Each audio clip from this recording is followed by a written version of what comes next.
Hello, everyone, and welcome to the Rebirth Summit of 2026 Stories of Unyielding Courage.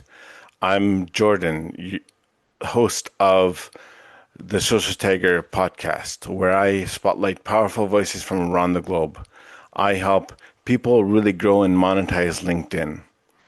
I'm honored to be selected as one of the interviewers for this international summit featuring 100 inspiring stories of transformation and rebirth.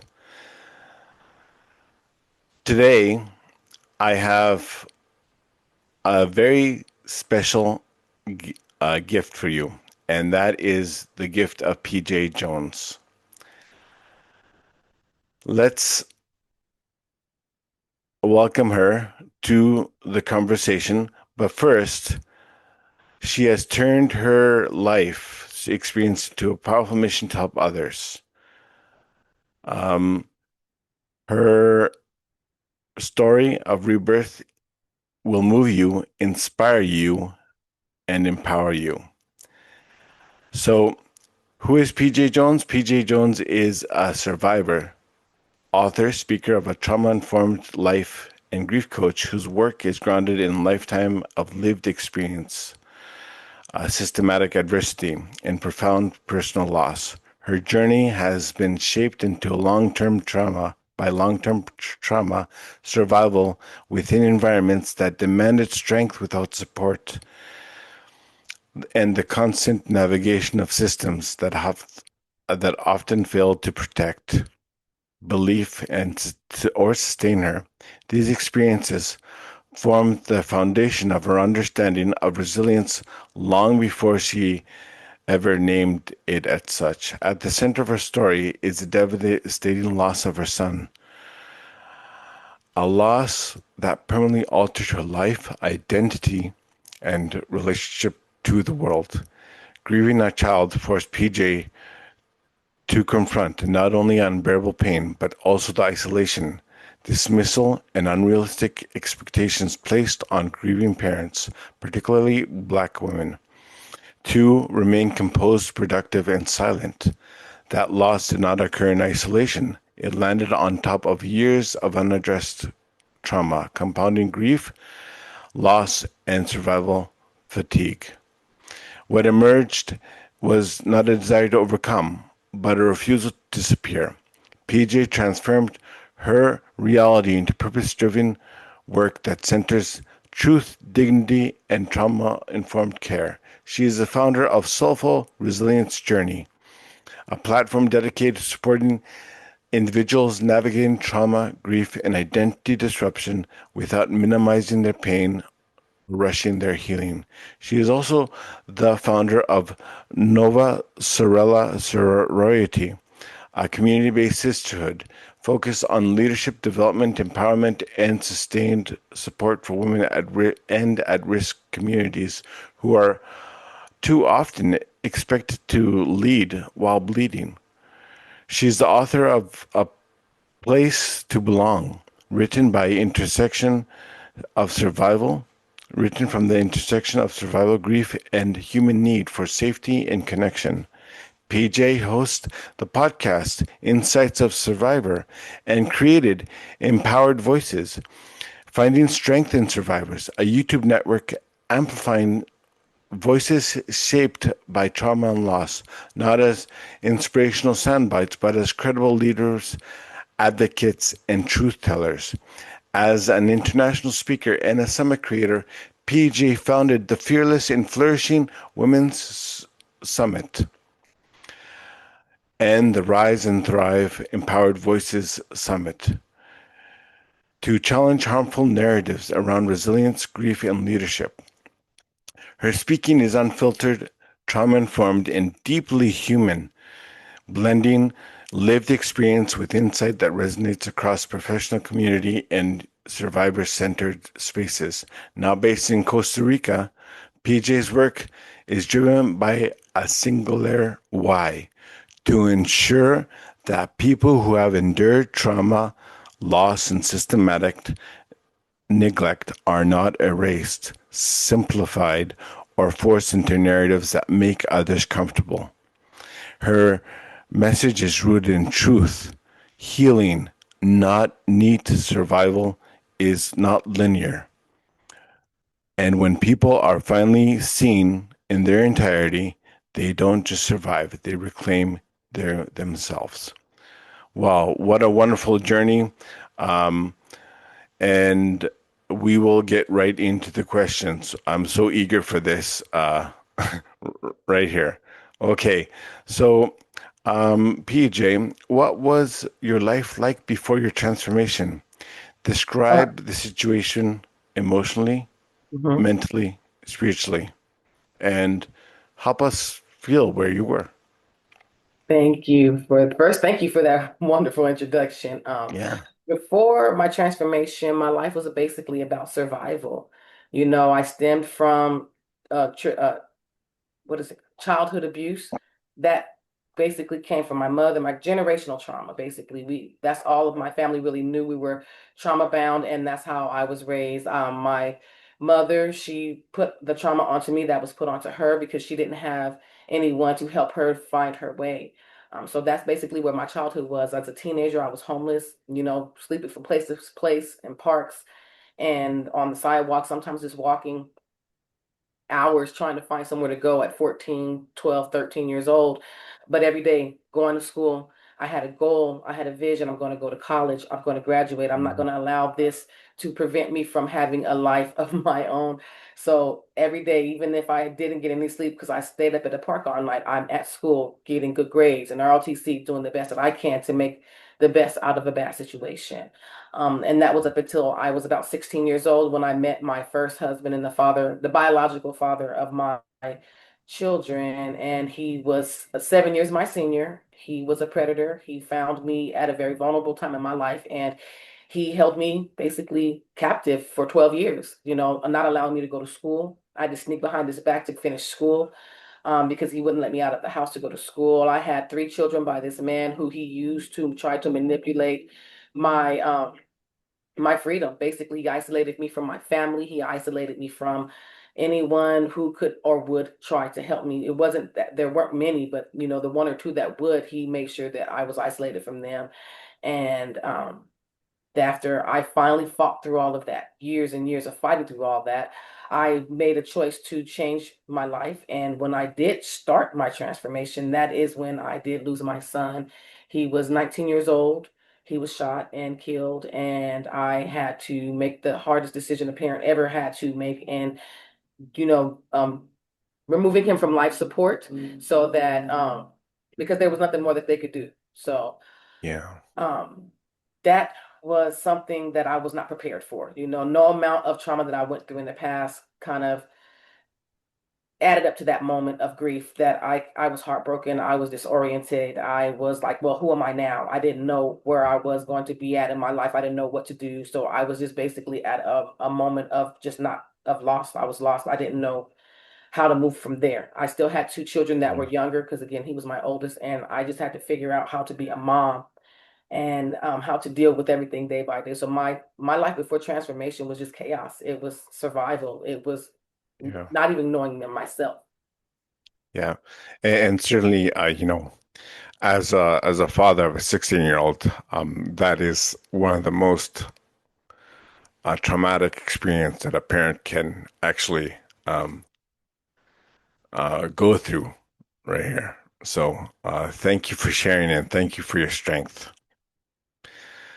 Um, what was your breaking or turning point? Was there a major moment or situation that forced changed? What happened? I mean, there was no real gradual. It was honestly, it was when I got my son's death certificate. When I received his death certificate, it wasn't even. You would have thought it was when I lost it, but it was when I got that paper in the mail. Um, and the cause of death, because I raised my children to be loving people. They weren't violent. I wasn't violent. So the fact that he died in a violent way, that was reading that on paper made it real for me. And Yeah, that's when I had to make a choice. I yeah, can allow life to basically consume me in a negative way, or I can use my lessons, the things that I had to experience in my life to make a better choice for myself. change my environment, change the things about me. I didn't know how at that time, of course, but I had to figure out at that moment what I needed to do next. I'm not going to give up. I've survived. I've gotten through so much in my life. So it's like, well, where do we go now? But I remember holding that paper, and it was that Yeah. I didn't have anyone to call. My mother, of course, she was my abuser. So I didn't trust her with that type of, support. My ex-husband at the time, I didn't call. I didn't have anyone to call. I had no friends. I have my older sister, but she grew up in the same type of trauma that I have. So she really could only give what she could, and it wasn't a lot. So that's when I understood the weight of it all, Yeah. loneliness, the isolation. So I had to say, Mhm. okay, this is it. I'm not Yeah. going to break. Yeah. Wow. Incredible story of courage that is unfolding, and thank you for sharing that for sure.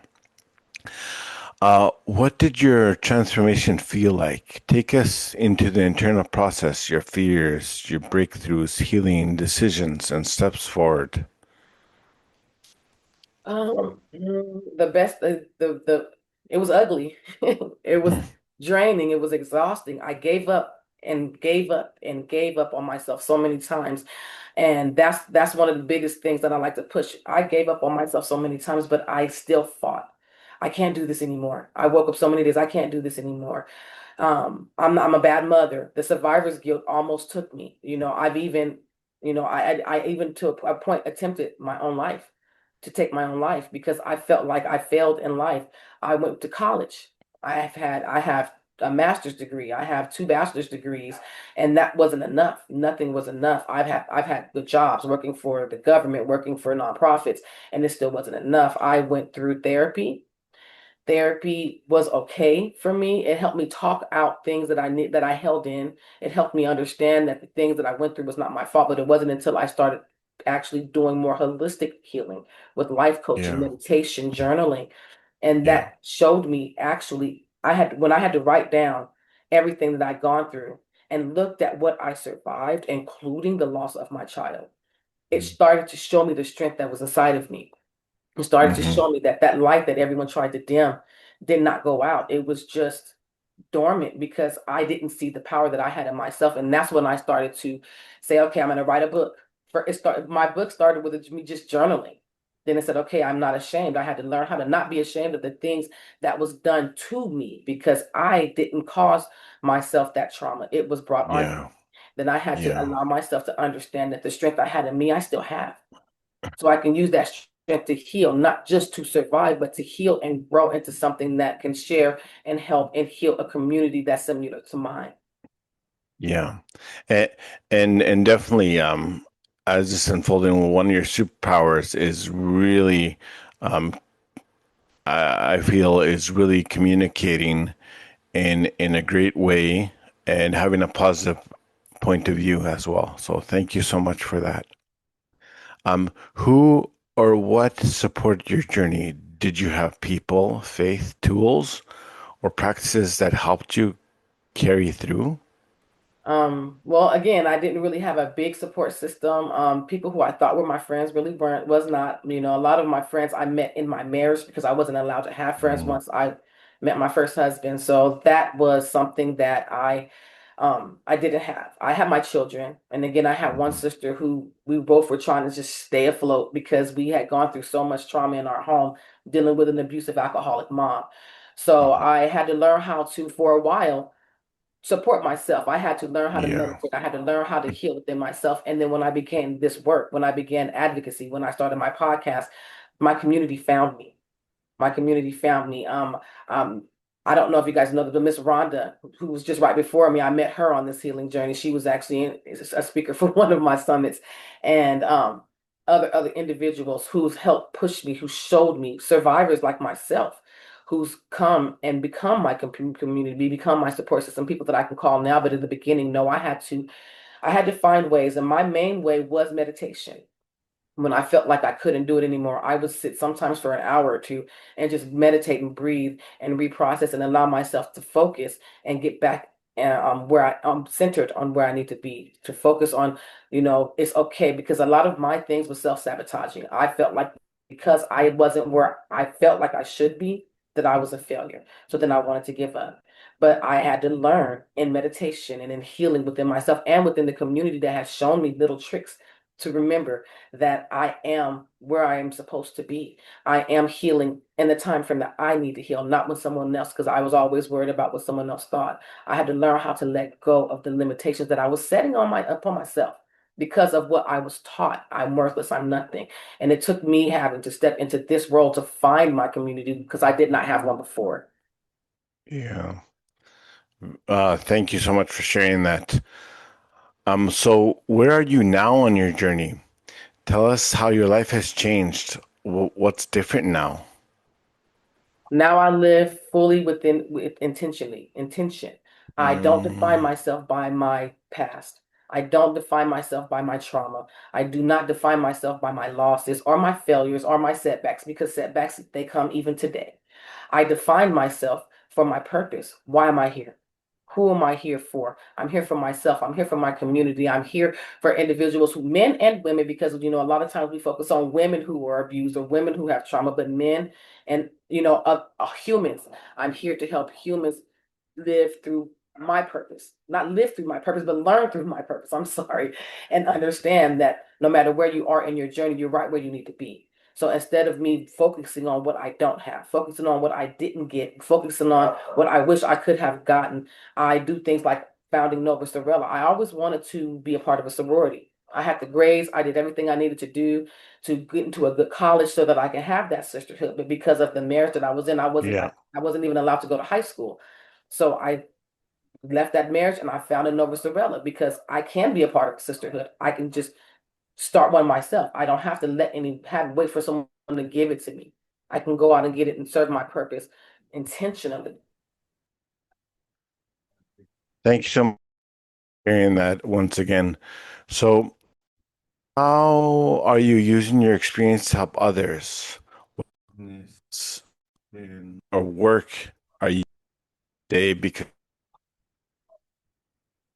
Um, well, what I do also, I have my life coaching business, Soulful Mhm. Resilience Journey, where I do help grieving parents who lost children, because again, we are expected to heal like that. I mean, if you lost a mother, a sister, a cousin, a job, a boyfriend, healing and grieving it takes time. So I use my experiences to help coach other individuals who's gone through trauma or grief be able to balance their life without serving someone else's goals for them. Find your own goals, find your own, and set your own boundaries, and learn to love and honor yourself and your healing first. I've also had, like you stated, on my podcast, Insights of a Survivor. I have guests come onto my show. They share their stories of healing, of trauma, and Mhm. of upliftment, empowerment, and how they grew through that trauma. I also Yeah. again founded my organization Nova Cerella, where we not only empower women, we empower the youth. I have a mentoring program for high school age girls, grades 9 through 12, where we teach them not only life skills of how to maintain and manage life and a job, also wellness, to look for red flags, to learn to love yourself, to teach you ways to process any type of trauma that you've gone through. Nova Sorella also helps underserved communities with the giveaways. We have food drives, clothing drives, school back to school Oh, supply, wonderful. things that we could do to help underserved communities, because I was a part of that community at one point. I needed that help. Mhm. So I want to remember individuals in those situations. Let's help create some space for them to breathe, because I have a campaign Yeah. now. No family should have to choose. No mother should have to go into a grocery store and decide, can I feed my kids today or should I pay that light bill? So that's where I come in. So Amazing. that's why I use all of my energy to try to put the word out there. And I use my story and I say Oh, it yeah. loudly and proudly so that they can understand that no matter where you come from, you always have a chance at a better future. Yeah. Absolutely amazing. So, what message do you have for someone still stuck or in pain? If someone's listening who's where you were or used to be, what do you want to tell them? I would like to let them know, if they're in the middle of their healing or in their trauma or whatever they stages that they are in, that right now, is you are not unseen, you are not unheard, you are not worthless, you are not failing, you are where you need to be, excuse me, and you Your life has purpose. You're not weak. You're not broken. You're just in a time frame in your life where you have to learn to protect yourself. Feel Hmm. your triggers. Yeah. Prove that. I mean, love yourself. Don't be afraid to Yeah. step out on faith, step out on yourself. Find your community, find your place, and find your purpose, and fight for what you know you deserve, because we all feel that inside of us. We all know that what we're Yeah. going through, this is not right. We feel it. Honor yourself, love yourself, because you are worth Yeah. it. You are beautiful, you are happy, you are where you can get where you want to be in life. Awesome. Well, once again, thank you so much for everything. Um, this has been another incredible conversation on the Rebirth Summit of 2026. Stories of unyielding courage. I'm Jordan, and it's been an honor to host this interview as a part of Global Movement for Healing and Transformation. Stay tuned for more interviews and courageous speakers from all around the world. Until next time, this is Rebirth TV signing off.